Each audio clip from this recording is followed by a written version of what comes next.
我们上期节目呢做了一个水流刷怪塔，在这种空治愈的环境里，我们不用专门找一个地方来挂机，我们不管在岛上的哪个地方都能够有非常高的刷怪效率。现在你们可以看到上面一直有掉落物漂浮上来，这边的末端呢我也没有做什么处理，多余的掉落物就直接让它顺其自然的掉到虚空里面去。那我们再来看看箱子里面，这边东西还不是很多，主要还是集中在左边。我们可以用推个 Root Alt 键来看箱子里面的东西，这里面有很多的骨头，到时候就可以拿到树场里面去用了。腐肉呢，它的用处不是很大，不过也是可以拿来用来交易的。那我们今天空岛的任务呢，是要来做一些小的装置以及维修以前的机器。这一边的高速炉子呢，用起来还是有点不太方便。我想把它改成一个完全自动化的机器，我们只用把要烧炼的物品放在箱子里面，它就会自动的发车。我想最终达到这样的效果。那我们接下来就来试一下该怎么改。既然要让它实现自动化，我们首先要在漏斗这里检测里面地毯的数量。如果漏斗里面的地毯没有满的话，我们就给它复制地毯就对了。装满的漏斗它可以发出满格的红石信号，1、2、3、4、5、6、7、8、9，我们一共要往后面延伸15格。在第15格后面呢，我们再给它接上中继器，把这个信号一直再连到后面的活塞。也就是说，当漏斗里面的东西满了，就会锁住上面的活塞，让它停止复制地毯。我刚刚碰了一下它，它就开始动起来了。好，我们来把红石线给连上。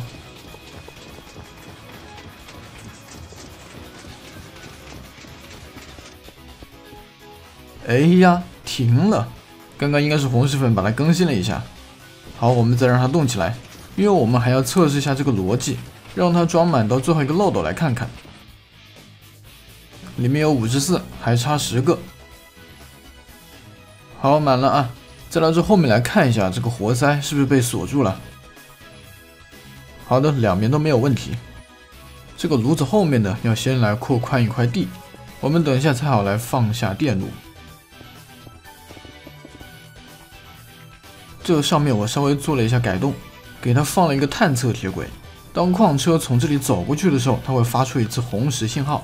这个信号经过几秒钟的延迟，最后传送到末端的铁轨上面，再让矿车发车。这个延迟的时间呢，最好能够让漏斗矿车一次性装满50个物品，因为矿车啊，它一来一回就能够烧炼大概49个物品。我们再来看看漏斗矿车它吸收物品的速度还是挺快的，所以这里的延迟也不用打那么久。最终这个电路设计出来呢，就是这个样子的。我们上来看一下，当矿车从这里走过去的时候，它会踩到这个探测铁轨，从而发出红石信号。我们还是先从头开始讲吧。我们先往箱子里面塞要烧炼的物品，一旦把物品放进去，这后面呢就会激活这个活塞，然后就把下面的电路给闭合了，并且连块后面还有一个侦测器，然后就会把信号往后面传，接着就会激活漏斗矿车下面的动力铁轨。那么这个时候矿车它就会发车。当矿车发出去之后，它第二次回来呢，它会再踩到这个探测铁轨。我们来看看探测铁轨的下面是接了一条红石线，然后经过了有5个满档的中继器，也就是延迟了20T，再让矿车发车。我之前呢也是自己试了一下，还可以把它档位再打高一点，因为目前这个延迟呢是只能够让它装40个物品。来，我们来看一下这一次它能够装多少啊，44，还是有点少。我们把这个新加的这个中继器给它再打一个满档。好，这一次有48个，和我们预期的49个已经相差不远了，我觉得应该够了。抢夺3好不容易弄出来了，但是有点贵，要41个绿宝石。先把它交易留下来吧，反正以后还可以打断它的腿。那我现在就直接打到我的剑上面，然后就可以去地狱里面刷点石英了。我们现在又来到了刷怪的老地方，这边是作者给我们留下了地狱堡垒的范围。我现在在里面已经打到了有22个石英了，还有47个棒棒，棒棒还是很多的，但是石英呢对我们来说还是太少了。我觉得是时候来地狱里面做一个凋零刷怪场了。这边的南瓜田和甘蔗田呢，我也一直没有管它，我想把它做成一个自动农田，到时候就能够很方便的跟村民进行交易。我怎么说着说着就做成另一种东西了？我跑去做了一个 FK 的粮食机，我是看着家里面的骨粉太多了，都没地方放。那我就顺便来讲一下这玩意该怎么用。我们先要来采一个土豆，其他能够被骨粉催熟的作物也是可以的。这上面是有3个发射器，它们都会发射骨粉。机器的开关在这个上面，拉开之后就会激活这下面的嘴对嘴的高频侦测器，然后触能这个方块，让两边的红直线都给点亮。这样这3个发射器它们就可以开始工作了。来，我们打开下去种几个看看。这上面是一个含水方块，我们只需要在下面不停的右键，现在就可以看到手里的马铃薯的数量是在越来越多，甚至还可以用灵魂出现来看自己是怎么种地的。我们现在再去女巫塔那边去挂机一点红石，等会去做甘蔗机的时候需要消耗一些侦测器。来，加个速，以5倍的速度跳下去摔死，5倍的快乐。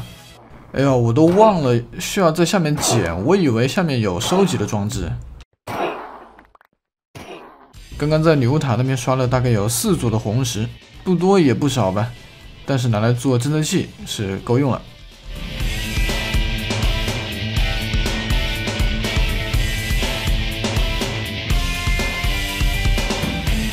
我在菜地后面又扩了一块地，我们等会甘蔗机就坐在这里。我们先把地上给它铺一条上板砖，这样才可以把铁轨给它铺到地上。这条铁轨就不用我多说了吧，是用来做收集的。铁轨上面我们再放上泥土，然后在旁边给它铺上水，它的第2层呢再给它放上活塞，就可以把甘蔗给推下来。我们再到活塞的后面给它放上一排方块，这一层上面是用来放铁轨的。我们要用动力铁轨和激活铁轨像这样交叉的放，这样就不会影响主要两边的活塞。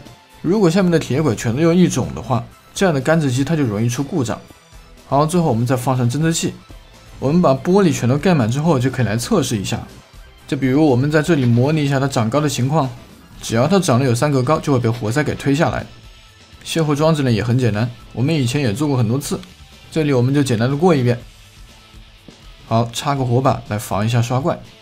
最后我们放上漏斗矿车就搞定了。节目最后我们再给这个村民给他投个石。这村民呢手里只有11个，来我们直接给他投一组。村民如果要生小猴子呢，双方都要消耗12个粮食，面包的话好像是6个。好了，本期节目的全部内容就是这么多了。那么空岛这个系列呢，也是有很多小朋友在问怎么都没有更了。如果你很喜欢这个系列，记得给我点赞3连哦。那么我们下一期空岛节目再见。